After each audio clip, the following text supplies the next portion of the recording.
Olá, a paz do Senhor Jesus a todos os professores da Escola Bíblica Dominical, a você que está chegando agora nesse vídeo. Nós estamos aqui para trazer mais um comentário da lição de Juvenis, que tem no próximo domingo, nós estaremos estudando a lição de número 8, que vai falar sobre o Evangelho escrito segundo Lucas, que é esse daqui, certo? Bom, dando continuidade a esse nosso estudo, esse caminho no Novo Testamento, nós vamos estar falando um pouco sobre o apóstolo Lucas e algumas características relativas a esse livro que foi escrito por ele. Os objetivos da nossa lição traz saber como o Evangelho de Lucas foi escrito, conhecer os destaques do Evangelho segundo Lucas e entender a razão das peculiaridades do livro. Então a gente já começa a entender que esse é um dos livros que faz parte dos evangelhos, é um dos primeiros livros ali do Novo Testamento e que ele traz exatamente isso, as boas novas descritas por Jesus Cristo. Porém, Lucas não é um dos apóstolos que acompanhou Jesus. Então, Lucas vai trazer aqui uma história bem detalhada desses fatos que ocorreram e aí entra a questão das peculiaridades, né? Como é que esse livro foi escrito? Quem era Lucas? Lucas, na verdade, não era judeu. Ele era um grego que se converteu, conheceu a Cristo, a mensagem do Evangelho, através de apóstolos como Pedro e como João e Paulo, certo? E a partir disso, ele começou a conhecer a história, conhecer o Evangelho e ouvir os relatos fidedignos de muitos desses apóstolos.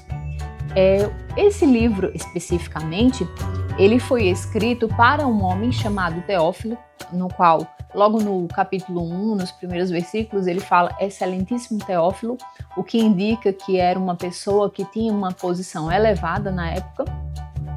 Lucas também tinha um excelente grego, ele escrevia muito bem grego, ele era médico. Então, todas essas questões foram importantes para essa disseminação da palavra de Deus. Outra característica também interessante é que esses relatos, o livro de Lucas é um dos maiores evangelhos que nós temos aqui. E ele traz, ele explica logo no início que ele de fato vai trazer os relatos de testemunhos oculares. Como Lucas era médico, muitos dos milagres ele traz detalhes específicos, como por exemplo, a doença da sogra de Pedro, ele relata como muita febre, e não apenas como febre, como nos outros evangelhos dizem. Então ele tem essa noção de que de fato aconteceu um milagre e como esse milagre, a proporção desse milagre, certo? Algumas peculiaridades do livro é que ele fala também sobre a infância de Jesus. A gente vai ver o destaque às parábolas, a gente vai ver que tem alguns momentos desses conteúdos exclusivos, como a gente falou agora, e aí a gente vai ver a questão dos milagres sob a ótica médica. A nossa lição, ela traz alguns detalhes específicos, que inclusive eu já mencionei agora, a questão da cura da sogra de Pedro. Aí entra um detalhe importante que é no ponto 4, sobre o Espírito Santo, né? O que foi que aconteceu?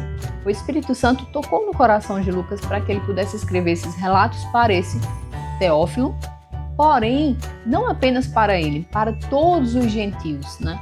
Como Lucas era muito bem um escritor excepcional, então esse livro serviu para várias outras pessoas que não eram judeus, que não conheciam a Jesus. Uma característica também é que nesse livro de Lucas foi evitado utilizar algumas palavras em aramaico. Novamente, pelo fato de Lucas ser grego e pelo fato do objetivo dele nesse livro ser para pessoas gentios. Então, palavras como Abba, palavras como Rabi, que são tradicionais nos outros evangelhos, nesse de Lucas especificamente a gente não vai ter, certo? O Espírito Santo guiou Lucas nesse livro? Sim. E também algumas questões que é uma preparação para o livro de Atos dos Apóstolos. Então, ao finalizar esse livro aqui, a gente vai perceber que ele traz a ascensão de Jesus, que é muito interessante, né? Porque já é uma ponte para lermos o livro de Atos dos Apóstolos. A gente sabe que na ordem, após o livro de Lucas, vem o livro de João. Só que na escrita foi o livro de Lucas e depois o Evangelho de Lucas e depois Atos dos Apóstolos, certo? Bom, o que é que a gente vai indicar aqui para você, professor?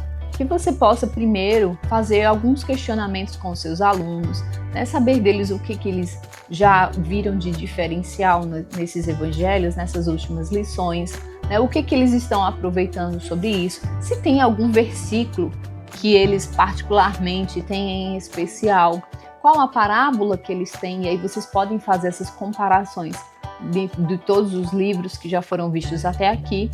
E assim a aula vai ficando cada vez mais dinâmica, né?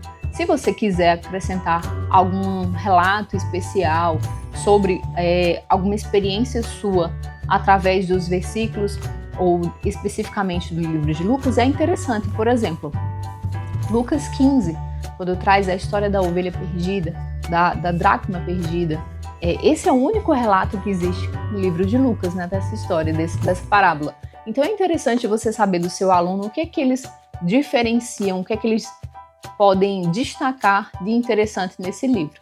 Lembrando que temos o devocional da semana, então eles já podem ter lido algo mais sobre esse evangelho. Essa é a nossa aula por hoje, que Deus te abençoe. Nos vemos no próximo capítulo, se assim Deus nos permitir. Até mais!